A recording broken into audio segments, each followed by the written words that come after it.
Hello, everyone. This is Jeff Foley with Paladin Financial, and thank you for tuning in to this week's episode of Paladin Financial Talk.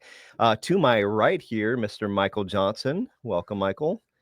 Thank you, Jeff. Great to have you. Yeah. Pretty excited to have Michael Johnson on the show. The crowd's going wild. I guess so. Please. I think, Michael, you've been on with us before, yes? I did a webinar last Yeah, it was a year. webinar. Yeah, Yeah. right before the holidays. But never on the big show. No, never on the podcast. So here we go. Doing- I got to settle down. You're All doing these great people so far. around. Oh, we're not used to having someone good looking and smart on the show. No. This is So a first. you're adding a lot. You're bringing the Wow. level of the show up quite a bit for Jeff and I, anyway. That's for sure. I appreciate that. That hurts. Yeah.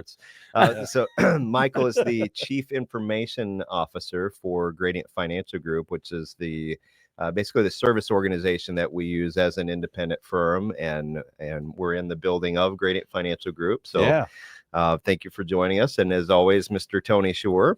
Great to be here. Thank you for having me on Yeah. your show once again, Jeff. But a huge get. This is a huge get for a guest for our show today, Michael Johnson. And I'm looking forward to hearing about what's going on out there with cybersecurity. Oh, I thought we were talking about taxes. Oh, no, thank No. God. Yeah, you can help me with my taxes. We can do that. So everyone's third favorite topic, you know, taxes, politics, and cybersecurity. Yeah. So Oh, maybe great. Yep. I thought pizza should be in there somewhere, but whatever. 3.5. Yeah. Yeah. Yeah. Or the listeners may remember our Why Chickens Hate Snowblowers episode. That topic, it was pretty good. I know that was a Why Chickens Hate Snowblowers, and we Why? discussed that for a while. Oh, you know they do. Wow. Yeah. I The didn't know. barnyard gets a foot of snow on it, 2 feet Yeah. of snow, and that quiet, peaceful blanket of snow muffling the sounds in the barnyard. Then I fire up the Toro and I Oh. tear out there like crazy. That Rhode Island red goes spiraling into the sky. It lands beak first on the roof of the barn where it gets stuck until the spring thaw. Yeah. I'm kidding. Wow. I'm kidding. Wow. I'm Goodness kidding. gracious. You got to do a winter comedy bit. Pete Yeah. is going to be all over us here. But yeah, we are going to talk about cybersecurity today. And this is kind of a follow-up. We did a webinar last year. We do quarterly educational webinars for our clients. So that would be for a year. And Michael was a guest with us and talked about some of the things we're going to discuss here on today's show. And excited to talk about that. It is something that people need to be aware of, and the fraudsters out there are continually upping their game, and the technology, and people are always chasing what they're up to.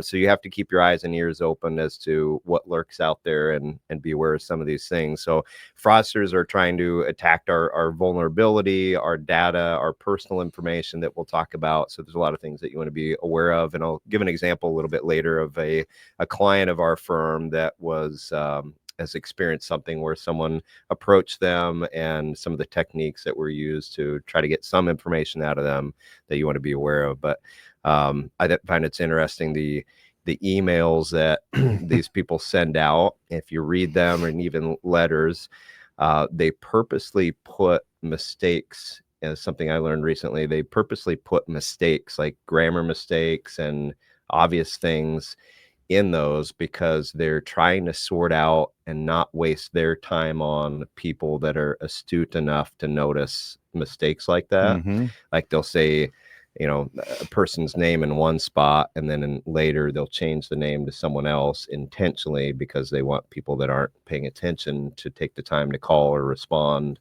and get them to that next step. Really? Yeah. I'd never heard that. That's why they do that. Sometimes you read them, you're like, come on, why, you know, Yeah. you could have just spell checked this, or, you know, hired someone that knew a little bit about English and changed the wording a little bit. Well, they actually are doing that on purpose, which I found is interesting.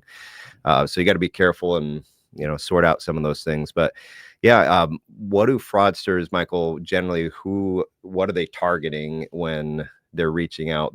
Their end goal is to put money in their pocket, Yes. but what generally are they targeting? You know, from a targeting perspective,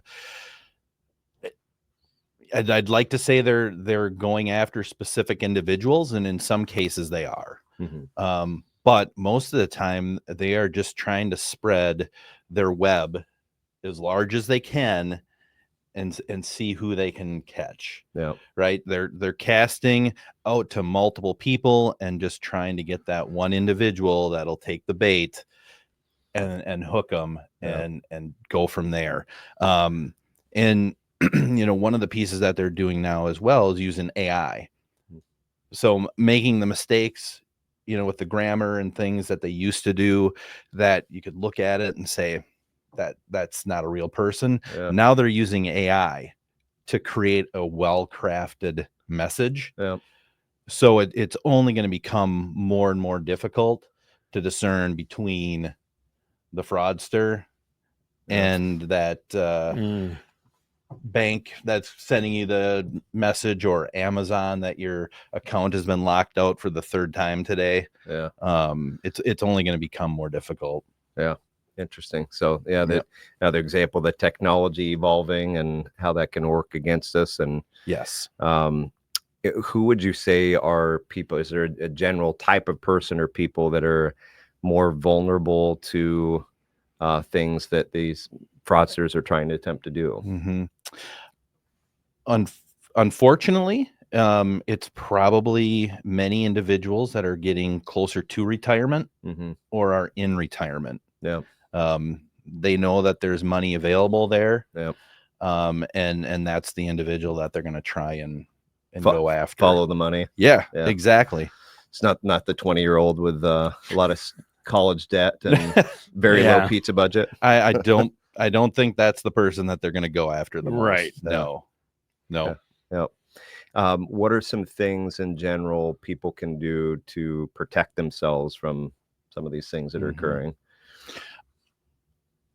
I hate to sound negative, but I think don't believe everything that you're seeing. Yeah. And look at things with a really skeptical perspective, whether it's an email, whether it's a phone call, whether it's a text message. Another example is the QR codes that everybody is using now. When you go into a restaurant and they want you to scan that QR code to make sure that you're bringing up when you're bringing up their menu, make sure it's not just some sticker that was placed somewhere. Oh my gosh. Yeah. Yeah. Because what they're just trying to do is they're trying to get you to go out to that site, and they may even make it look like the restaurant or, whatever they're asking you to scan. But that's just that first step in getting you onto their webpage and then maybe giving you some information from there. Oh my gosh. Okay. So you think you're scanning the QR code for the menu, but you're on a fake website that they're trying to get information from you on. Yeah. Interesting. Yep. There again, I think that goes back to what you said earlier with technology. Right. I mean, we use that to make our day easier. Well, they see that as a vulnerability of that's a way that we can get in easier. Yeah. More and more people are ordering ahead online at a lot of places, and that way they can get your credit card information. And I've seen those, the cards, they might have the company logo on them and everything. And then they spoof their website and say, order ahead. And you got it from that QR code that you saw. And you're giving your credit card number and placing an order, not with the restaurant or the business, but with a spam site. Exactly. Yeah. Wow. That's crazy. Yeah. Interesting. I think being mindful is the old adage, if it seems too good to be true. It is. It probably is. Yeah. That I mentioned the client that of our firm, one of our advisors, was contacted by one of our clients, and she was under the impression she was going to be receiving an inheritance from someone that she had served a long time ago as a nurse. And the initial letter didn't name who the person was that listed her in his will. And it was out of Canada and didn't name the person, which was first red flag. Yeah. And, wants to remain anonymous at this point. And she didn't know what it was, who it was or what it might have been. So they get you in with intrigue and a little bit of information. Yep. Looking at some of the basics, like they sent out a letter from a bank, a well-known bank, and it looked like their bank letterhead because they copied the logo right off of the bank's website, had an actual address of one of their branches. Yeah, but the phone number on there was different than what the actual branch number is. So that would be one thing, is if you're contacted and there's a phone number to call, is go out to that company's website and look up that phone number. Don't call the number that's listed on there. Yes. And they had the right area code, but a different phone number. So some of those basic things, but yeah, the letter and the contacts were, a couple errors here and there to kind of weed out people with that. And she did her own research and contacted the advisor and said, hey, I'm getting X million dollars and want to set up a time to talk about what we do with that money when it comes in. And red flags and alarms went off, and dug into that, did some quick research, and it's a well-known scam that's out there. They just changed the bank, and they changed the person that passed away, the profession, nursing, etc. But yeah, you just got to keep your eyes and ears open. And one of the things that was interesting is in the letter, in a couple different places, it urged them to keep this a secret. Of course. For your protection, don't tell anyone else. And she did just that. She didn't tell her spouse about it. And this went on for months. Yeah. And didn't want to bother her spouse. So that would be a red flag, is there's no reason that you can't talk to others about it. So yeah. Scary stuff. Yeah. And along with that, I've seen it where an actual person that they are dealing with, their email has been compromised. And then they use that. It was a real email back and forth with somebody. And then that person compromised that account and then put themselves into that conversation. Yeah. Okay. So this example, they got into the bank person's email, and it was coming from their actual email, and they probably do an auto forward. If Mary replies back, that goes right to them instead of it sitting in the inbox of the real bank person. Interesting. So even when you're dealing with somebody you trust, like I trust you, but I don't necessarily trust an email that comes from you. Yeah. If I have a relationship with you, and I'm sure you probably have these discussions with your clients, if something would come from you that just seems strange, give me a call. Yep. Yeah. Right. Double check. Don't go ahead if somebody that is asking you to do something that's a little different than what you would expect. Reach out to them and call them. And if you're unsure, don't call the number that they give you in the email or the text or on a flyer. Call the number that you've had. Yeah. And to your point with that, we have a rule, we're very regulated in a lot of things that we have to do to make sure we're protecting our clients. But if someone requests money via email, we're never sending money. We pick up the phone. We know the phone number to call. Majority of the time we know the person's voice and there's a relationship there. So, pick up a known phone number and contact that person. That's good. Yeah. Phishing, a lot of data breaches result or initiate from phishing. I think 90% or so. Tell us a little bit about phishing and their different approaches to doing that. What exactly is that? How do you protect yourself from phishing? Yeah, I think we've touched on a bunch of the items with phishing, but when you have that email come across to you, in the past, I'd always say look for those grammatical errors. That's not as much the case anymore due to AI. So I think you really have to look at what they are trying to get you to do. Are they creating a sense of urgency? Are they trying to get you to react and not think about the actual what they're asking? Is it just out of character from that person? Those are going to be the biggest things now that to look at, because AI has made it to where, just think of every day the people that are going out to Chat GPT and using that to have that write the email for them. Well, if we're doing that, the criminals are going to be doing that as well. Yeah. So you really have to look at that creating a sense of urgency. What are they trying to ask you to do? Is it out of character? And then go back again to, I think in today's world, everybody's getting used to having that phone call and reaching out to that person and actually talking to them. To make sure you have that personal connection, to make sure this is really what they want and it was them. Yeah, that's good. Protecting yourself in the financial world, a couple different things that come into play there: multi-factor authentication, accessing, public Wi-Fi. If you can touch base on the multi-factor and Wi-Fi and some of the things to be aware with that. Absolutely. I think any account that you have, whether it's banking, whether it is an app to Chipotle, anything that you can put multi-factor authentication on, make sure you do that. And with that, I would say if you have there's Google Authenticator, there's Microsoft Authenticator, and there's a few others out there that people will probably know as well. But using an authenticator app on your mobile device, where you have to get those random 6 digits generally, and then put those in to the account to get logged in, that's going to be your most secure method right now. If their multi-factor is to send you a text message or to give you a call, that's fine. And that's much better than not having any multi-factor. But I would always try to use an authenticator application if possible. Interesting. Yeah.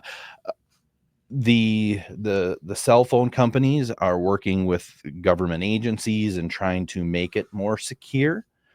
But there was a period in time where somebody, if they knew your mobile device, they could, for I believe it was around $25, work with a solution out on the internet and get the text messages for you forwarded to them. That's and crazy. All they needed was probably around $25 and to know that mobile device. Now they've worked to secure that and make it not something that's as easy to do. But that's an example of why I tell people, if you can use an authenticator application and not text message, that's the better approach. Good. And then Wi-Fi. So you're traveling. I just had a couple trips here recently. You're sitting in the Starbucks and they've got free Wi-Fi. Tell us a little bit about what to be aware with that. Yeah. It's okay to use a Starbucks or Target or, name the location that you're at. It's okay to use their Wi-Fi. But what you want to do is, as soon as you are done using it, go into your device and hit forget. Because what criminals will do is they will replicate that Target Wi-Fi or that Caribou, whichever one it is, and your device will automatically connect to that Wi-Fi. And if you have that happen and you start to perform some banking, log into some sites, I won't go into the details, but basically it's called a man in the middle attack. So you attach to that Wi-Fi, and as you're sending the data, you're actually sending it through that criminal in the middle. Okay.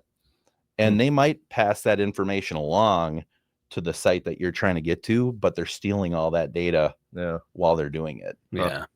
And that's where if you are going to be in, we'll just call it a public Wi-Fi setting, I would not do any banking.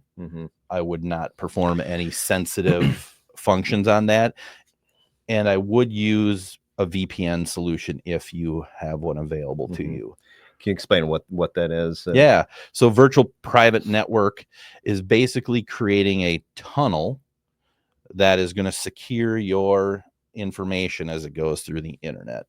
A lot of individuals will use a VPN for their work, where they will VPN in or tunnel into their business.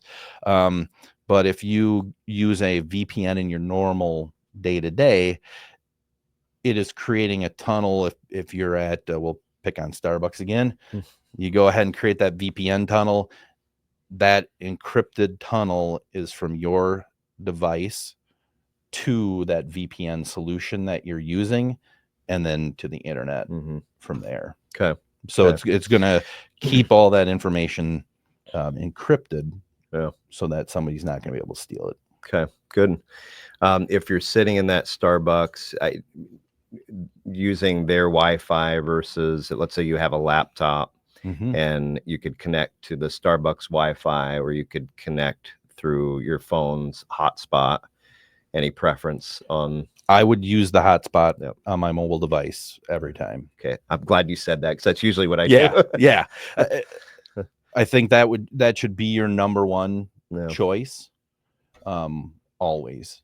Okay, good. If it's not available, go ahead and use their Wi-Fi, but then don't do anything sensitive on it. Yeah, so if you're, I don't know how it is on Android, but if you're an Apple user, if you're not familiar, if you pull up your settings, like the 5th or 6th option is personal hotspot, and you click on that, and you can set a password for your hotspot. So you're using your cellular data, and your laptop can connect to your phone through that.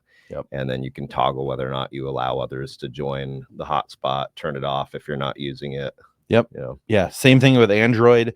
That's what I use. Just drag down from the top, and they'll I believe it's one screen in where it'll show mobile hotspot, and you can tap that and turn it on from your device. So laptop or tablet, any other device can access that. That's good. So yeah, generally just being aware of things. If it's too good to be true, it's probably not. And not clicking on links that you're unsure of, even if it seems like it's from a reputable place, looking at the URL and making sure that matches what the actual URL is. So sometimes I'll see something and it's questionable. I'm going to go out to the website that I know is that company's website and compare that URL. And those are some obvious things to look at. But and even with that, when you're looking at that, they will try and buy a domain that is extremely close. Right? The Amazon, maybe they're going to try and sneak an S in there instead of the Z. They're going to try and make it to where you look at it real quick and you miss it. What's the other one? They put a dot in front of the Amazon, so it's order.amazon.com would be. Yeah, they'll play with basically it's domain versus subdomain is what those would be called, and they're going to play with that there again to get you focused on the Amazon, but you're really not going to Amazon. Another one that comes up is the updating your computer, restarting. You can talk about the patches and updates to things. Yes. It used to be where people felt pretty comfortable if they had an Apple device where you didn't need to update it or have antivirus software. And I think going back to what we said early on in the show of following the money, more and more individuals are using Apple devices. So the money is now, with the Apple devices, just like it is if you're using Windows. So whether you have a Windows computer, an Apple, continue to patch and then restart your computer or your device. When you install those updates, quite often it'll restart your computer or your device for you. But if it doesn't, I'd go ahead and make sure you do that anyways, because sometimes those updates aren't fully brought into the system until that restart is completed. And one thing I would do as well for any devices, and I do this on my mobile device, is I have an antivirus product even on my mobile device now. Wow, I didn't know there were antiviruses for mobile devices. It's just a smaller version of a computer. Right? It's a computer. It's just smaller.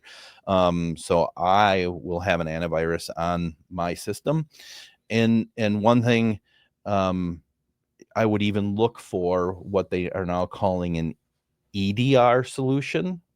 over AV. So AV was antivirus. EDR is endpoint detection and response. So we almost made it through the show Yeah. with no acronyms. Yeah, That was close. sorry, It was close. sorry, Yeah. sorry. Basically, an endpoint detection and response attempts to look at what that application or that file is attempting to do. Mm-hmm. So an antivirus, the old way, I'll call it the old way of doing it, that is just going to go ahead and run through basically a think of it as a database where it's saying, oh, this matches here. I know that's bad. Mm-hmm. And it will go ahead and not allow you to do it. It'll stop the application, the file. Mm-hmm. But the criminals have gotten so good at changing things constantly to where they will make little tweaks where that antivirus won't catch it, but an endpoint detection and response will say, what is that file trying to do?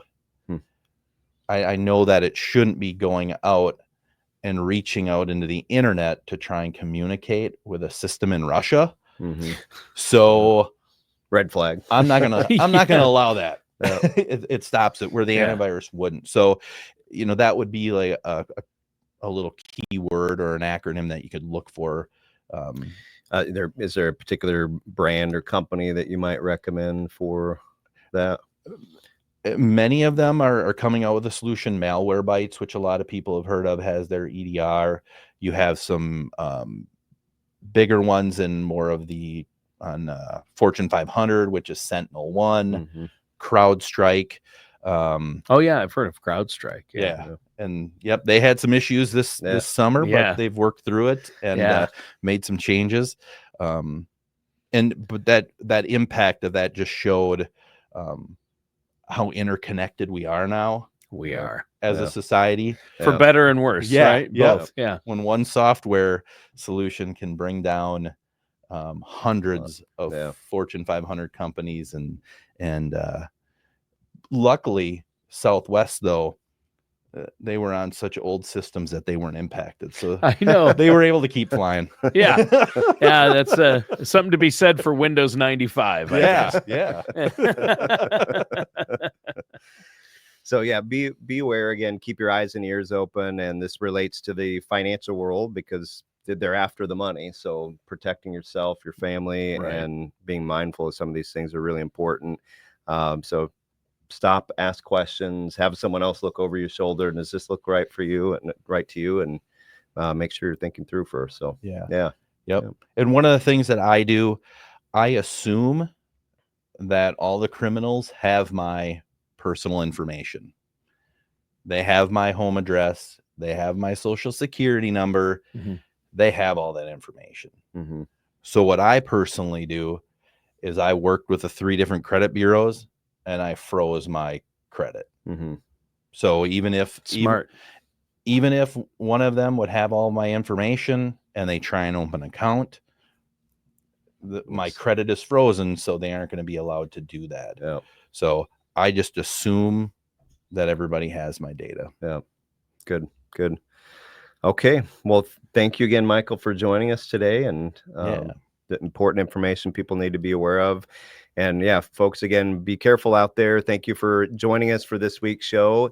And if you're a regular listener, please do me a favor and take a moment to rate the show. We'd really appreciate that. It would give an opportunity for others to hear and learn some of the topics that we talk about here on the show. And we have Thanksgiving coming up here in exactly 1 week from today. So gobble till you wobble. Be safe out there. I know I will. And thank you all very much. All right. Great show. And Michael, great information. Listeners, that does it for today's episode of Paladin Financial Talk.